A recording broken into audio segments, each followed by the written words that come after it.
দীপাঞ্জন চক্রবর্তী বলছেন? বলছি।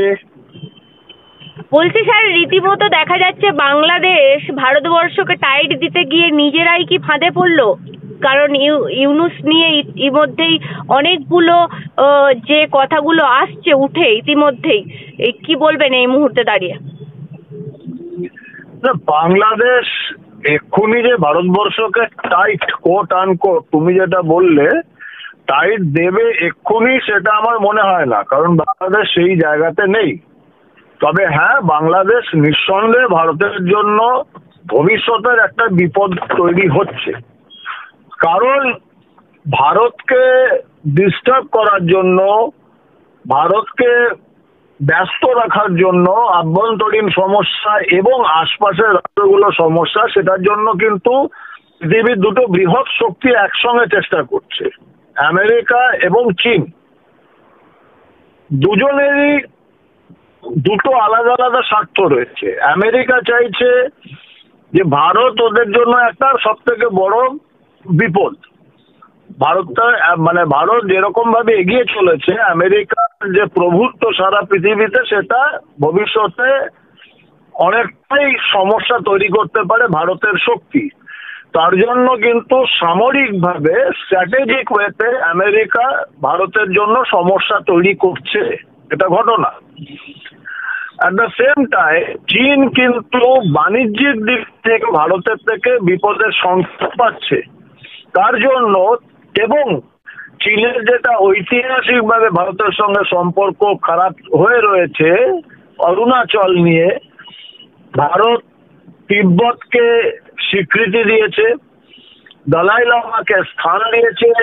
তো এই যে কারণগুলো, এই কারণগুলো চীনের ভারতের প্রতি বিরূপ মনোভাবের একটা বিশাল কারণ। এই দুটো মহাশক্তিধর রাষ্ট্র ভারতের পেছনে পড়ে রয়েছে।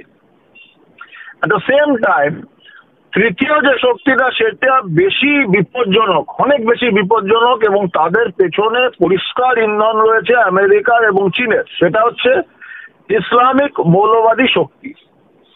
কারণ ইসলামিক মৌলবাদী শক্তি তারা তাদের ভবিষ্যৎ পরিকল্পনার অঙ্গ হিসাবে দেখছে যে ভারত, বাংলাদেশ এবং মায়ানমার এটা নিয়ে ওরা পূর্ব খোরাসান, যেটা ওদের খিলাফতি শাসন বলো বা শরিয়তি কানুন প্রতিষ্ঠা করা বলো, সেখানে এই পূর্ব খোরাসান ওদের জন্য অত্যন্ত গুরুত্বপূর্ণ এবং সেটার ওরা চেষ্টা করছে। এবং এই চেষ্টাটা যদি যেরকম ভাবে শেখ হাসিনা বাজাদের সরকারকে ফেলে দেওয়া হলো, ছাত্র আন্দোলন বা সংরক্ষণ বিরোধী আন্দোলনকে সংগঠিত করা হলো, তাকে পেছন থেকে মদদ দিল কিন্তু বাংলাদেশের মৌলবাদী শক্তিগুলো, এবং পুরোপুরি এতে পাকিস্তান, আমেরিকা এবং চীনের হাত রয়েছে।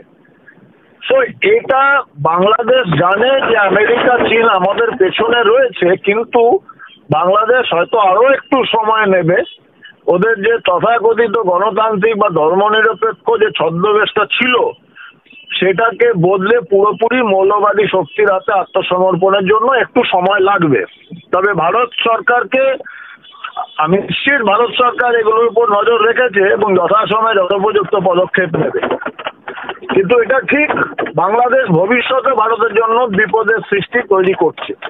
তো এই মুহূর্তে বাংলাদেশ ভারতকে টাইট দেওয়ার মতো জায়গায় নেই, কিন্তু ভবিষ্যতের জন্য নিশ্চয়ই সমস্যা তৈরি করবে। রোজিনা স্যার, একটা জিনিস আমি জিজ্ঞাসা করছি, কি কোন কোন বিষয় এই মুহূর্তে ইউনূস কি চাপে, ভারত কি চাপে ফেলেছে ইউনূসকে, সেটা আপনাকে একবার একটু জিজ্ঞাসা করার চেষ্টা করছি। দেখো, সমস্যা হচ্ছে যেটা সাধারণভাবে ভারতবর্ষের মানুষেরা বলছে যে ভারত যদি বাংলাদেশকে দেয় তাহলেও বাংলাদেশের সমস্যা, আর ভারত যদি বাংলাদেশকে না দেয় তাহলেও সমস্যা। ভারত যদি বাংলাদেশে তিস্তার জল আটকে দেয়, বা এই যে জল প্রবাহ যেটা বাংলাদেশ কিন্তু টিকে আছে যে সমস্ত নদীর উপর, সেটা ভারতের মধ্যে দিয়ে যাচ্ছে, এই জলটা যদি বাংলাদেশকে আটকে দেয় তাহলে কিন্তু বাংলাদেশের সমূহ সমস্যা। আবার একই সঙ্গে অতিবৃষ্টির কারণে যে বন্যার জল, যেটা প্রচন্ড জলস্ফীতি, সেটা যদি বাংলাদেশের উপর ছেড়ে দেয় তাহলে দেখা গেছে যে বাংলাদেশের কি সমস্যা হবে। এবং এটা শুধু জল নয়, অর্থনৈতিক দিক দিয়েও কিছুদিন আগে, এবং সেটা ডক্টর ইউনূসের অন্তর্বর্তী সরকার যে জানে না তা নয়, ওদের পরিবেশ মন্ত্রী ইত্যাদি বলেছিলেন কিছুদিন আগে যে ভারতকে একটাও ইলিশ মাছ পাঠাবেন না। আবার ওদিকে ডক্টর ইউনূসের সরকার সিদ্ধান্ত নিলেন যে ৩,০০০ টন ইলিশ মাছ পাঠাবে। কারণ ডক্টর ইউনূস আর যাই হোক না কেন পড়াশোনা জানা লোক, এবং উনি জানেন যে ভারতবর্ষের সাহায্য ছাড়া আমাদের টিকে থাকাটা এই মুহূর্তে মুশকিল। ভবিষ্যতে কি হতে পারে সেটা ভবিষ্যৎ বলবে। কারণ চোখের সামনে তো দেখেছে যে চায়নার সাহায্য নিয়ে শ্রীলঙ্কার অর্থনৈতিক বুনিয়াদ কেরম ভাবে ধ্বংস হয়ে গেছে। উনি যে চায়নার উপর খুব বেশি ডিপেন্ড করবেন আমার মনে হয় না এক্ষুনি। এবং আমেরিকার তো ঐতিহাসিকভাবে নিদর্শন রয়েছে, আমেরিকা না চাইলে সে দেশের সরকার টিকে থাকে না, সেটা আমরা দেখেছি।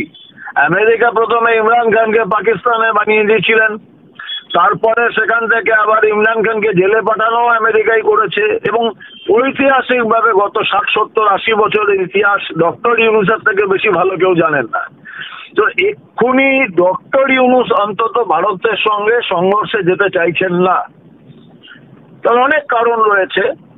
কিন্তু এটা ঘটনা, উনি জানেন আর কিছু না হোক উনি তো আর ওই যে মৌলবাদী ধর্মান্ধ মৌলবীদের মতো নন, পড়াশোনা জানা লোক। উনি জানেন ভারতের সাহায্যটা আমার কোথায় লাগবে। শুনতে পাচ্ছি আদানিদের কাছে নাকি ওদের হাজার হাজার কোটি টাকা ঋণ রয়ে গেছে, বিদ্যুতের বিল দিতে পারেনি। এখন যদি আদানি বন্ধ করে দেয় বিদ্যুৎ সরবরাহ, অর্ধেকের ওপর বাংলাদেশ অন্ধকারে ডুবে যাবে। চীন বা পাকিস্তান বা আমেরিকা থেকে তো আর বিদ্যুৎ আসবে না, তার জন্য নির্ভর করতেই হবে ভারতের উপর। এবং এক্ষুনি যদি আদানিকে সেই টাকা শোধ করতে দেয় তাহলেও কিন্তু বাংলাদেশ দেউলিয়া হয়ে যাবে। তো ডক্টর ইউনূসের জন্য এখন জলে কুমির, ডাঙায় বাঘ, তোনাকে এখন খুব ধীরস্থির ভাবে পদক্ষেপ নিতে হবে। তবে এটাও ঠিক, ডক্টর ইউনূসের অন্তর্বর্তীকালীন সরকার চালাচ্ছে কিন্তু বাংলাদেশের মৌলবাদী শক্তিগুলো। কতদিন ডক্টর ইউনূসের এই বোধ বুদ্ধি বিচার শক্তি কাজে আসবে সেটা সময়ই বলতে পারবে।